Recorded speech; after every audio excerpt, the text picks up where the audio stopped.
This afternoon, Hamilton police say up to 30 people gathered at J-C Beemer Park to protest the removal of an encampment. Our cameras captured the moment police tape was torn down and demonstrators moved in.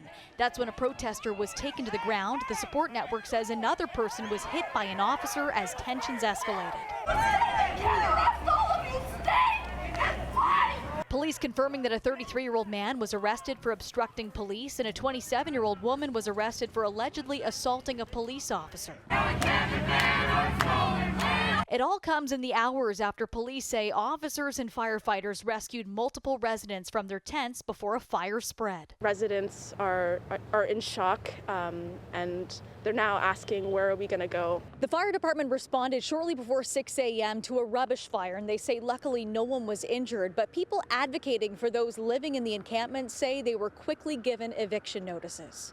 Police tell us the city needs to clear the park so electric utilities can repair the hydro line. Residents here who have been evicted are saying that they're banned from the few shelter spaces that have been offered to them today.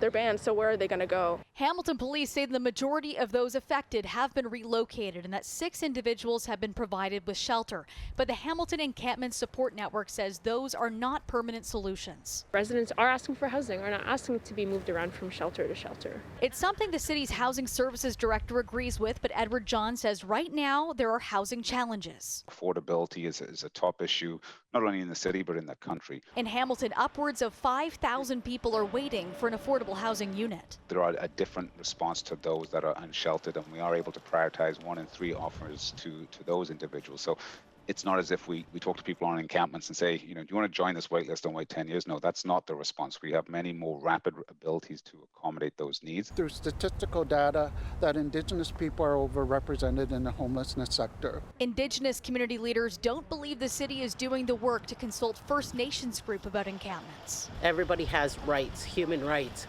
and trying to get that message across to those in power here in Hamilton to work with us. That's all we've been asking for. The executive director of the Hamilton Regional Indian Center says they've had 178 interactions last month alone with Indigenous people living on the street.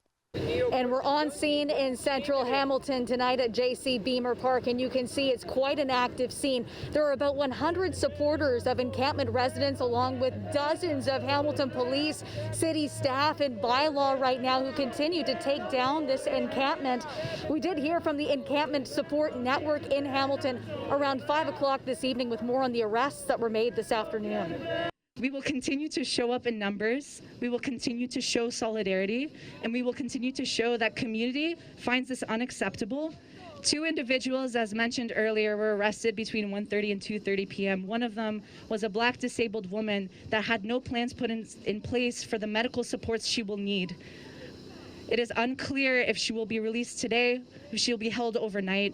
We have been working all day on supports for these individuals, but this is a demonstration and a testament to how far we are willing to go, whatever means necessary, to stand in solidarity.